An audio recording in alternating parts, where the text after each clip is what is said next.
right out the gate in this acting world. I came to the acting world from the cheerleading world where I was running an international company, and it's just, you know, team athletic mindset. There's all kinds of skills that transferred over, and my business skills creating this company that transferred over into this career in acting. So right out the gate, I got a lot of work and was good at, you know, hustling for myself. What I realized is, like, you know, it's like when you look around and you're like in this mob of people and you realize, like, hey guys, there's more of us than there are of them. And we actually have a lot of fucking versatility. We have a lot of creativity. We know more a lot of the times than all of the people on the set combined, because oftentimes I just, like, so many ding dongs as I went through my career of, like, oh my God, talk to the actors, ask the actors for help, because we could tell you how that grip stand works, probably, in indie sets. We could definitely help you promote. Like, can I just tell you how sometimes I had to fight with production companies to get me what I needed to promote the work. And, like, I have an audience, and I've had a bigger audience at times when I'm bothered, that I could help promote work and get people to screenings, and they just, like, wouldn't.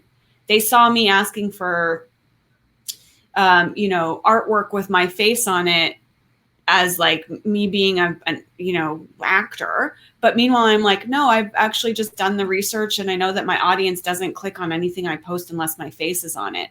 Little did I know that the algorithm was actually the reason for that. Now we know that what the algorithm wants, it wants a left cheek selfie. My left cheek.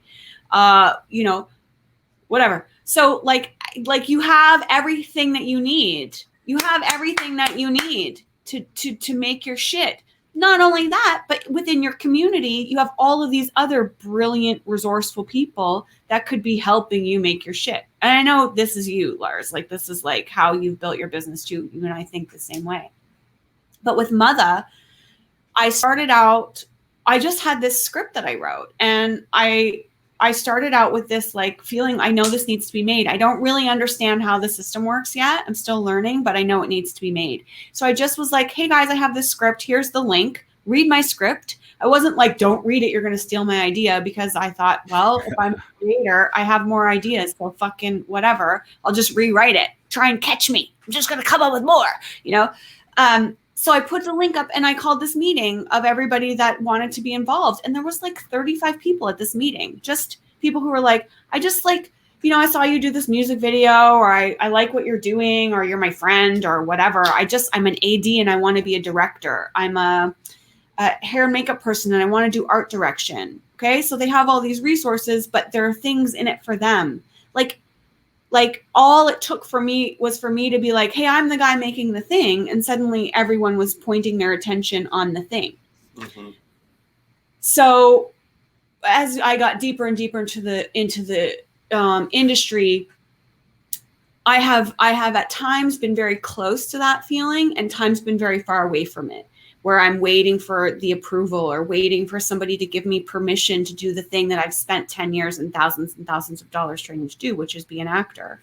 And then, when someone does give me the permission, I read the script through the veil of, oh my God, I'm so grateful to be working. I'm so grateful to be, like, considered. Thank you so much for letting me read this schlock out loud and, like, put myself into your piece of shit project that's misogynistic and blah. Like, I just, like, can't fucking deal with it anymore. So I started, like, trying to find ways to fix the holes in the system, and realizing that I have all the resources around me. Okay.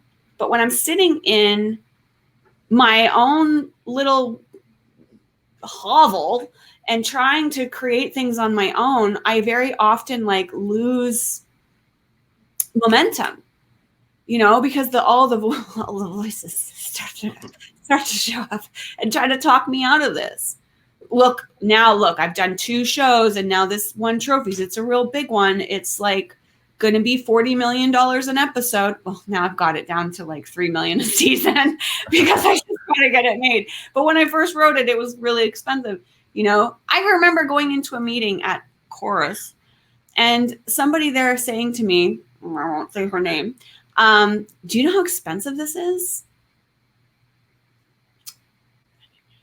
That's the other part of it. It's like going into these meetings with other blocked creatives who like can't think as big as you do, and letting them be the ones that dictate what decisions that you make about your projects. Okay? End of spiel about my frustrations and where this came from. I just see and have seen from the beginning of time for me in this industry, brilliance. Like, it takes so much courage to step into a creative life and to live a creative life, that sometimes you can lose sight of like the fact that you are the creator. You are the person into which, like, who creates the container into which all of the money is poured. And then guess what? It comes out on the other side and multiplies and multiplies and multiplies. And usually the people who like put the money in are the ones receiving the multiplication. So there's all sorts of things I've learned also about the industry from my experience. Like Mother, again, for example, was a non-union project. I got $20,000 for writing it, acting in it, producing it, doing the music. And then I've never seen another cent and never will. And now it's in perpetuity owned by Turner, who now owns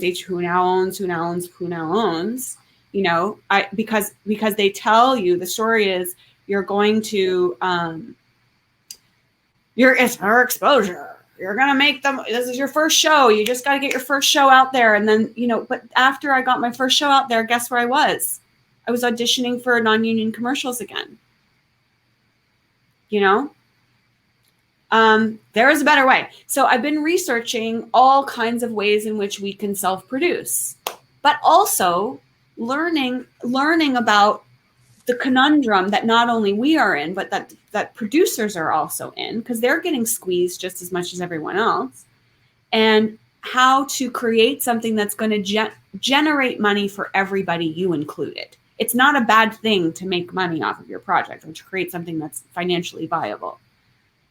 Oh my God, I could fucking talk forever. I'm not going to do that. But Pickford, I love it. Cool. So Pickford is a place where I create a safe space for these creatives such as us, who are multi-hyphenates, who are already struggling with trying to decide what to focus on, where to put their energies. Most super brilliant. All super brilliant in our own ways. And we start with clarity, which is like figuring out, why am I making this project? Am I making a horror film that can be shot in one location because I really, really want to experiment with some very highly specific visual style that I, as a director, I'm an actor, but I want to try directing, that I, as a director, can experiment with on a super low budget where there's not a lot of pressure, and with my friends, because I want to have a good time. You don't make that series of decisions, because once you've made that series of decisions, you know exactly what it is, and you know how to sell it, you know how to make money off it, you know where the budget should end, because you don't want to go too crazy. But if you don't know that I want to move into directing, and I have this very specific style that I think will be quote unquote competitive, and I can go down a whole wormhole about that, but then you can make those decisions, and then we can start to build a business plan, which is the second phase of the program, around that particular project. And then we take action with the support of the group, and we're keeping you accountable and also supporting you in did you do that thing you said you were going to do? No, it's okay. I get it. I don't want to do it too, but I believe in you. And I really hope that you make the choice to do it because this needs to see the light of day. Like, we need to be seen, artists, in process. We need to have feedback in process. And what we've been trained to do is, in process, hide, so that no one sees what we're doing. And that's when the evil voice head monsters come and get us. I don't think this is the way to create a sustainable life. So the clarity section is really important, because we try to figure out, first and foremost, what it is and why you're trying to do it. My original course that came before this one is called the Time Trampoline. and it is time management for free-spirited perfectionists. And Lars, you and I did some work on that in the early stages when I was still developing the course. And it's about like being a multi-hyphenate and finding space in your life for all the things and creating a trampoline to jump off of, not a schedule, because creatives don't like to be told what to do even by themselves. It's a trampoline that you can just bounce off when you are struggling or spinning or need help. That, you know, I know that on Friday afternoons I deal with money. So on Mondays, I'm not allowed to worry about money because on Fridays I deal with it. And if I skip Friday, then I suffer all week because I didn't take care of like the money situation. I know that when I'm sitting down to write, that I don't get to think about how much I should be focusing on my acting career right now, because it's the thing that I just spent like 10 years on and I really should be doing that. And why am I not? Well, because I have like 10 hours scheduled for it and I can fucking do it then. But it's like creating a temple around your creative time so that the other hats that we wear, the producer hat, the mom hat, the boyfriend, whatever, doesn't invade into that precious, precious time.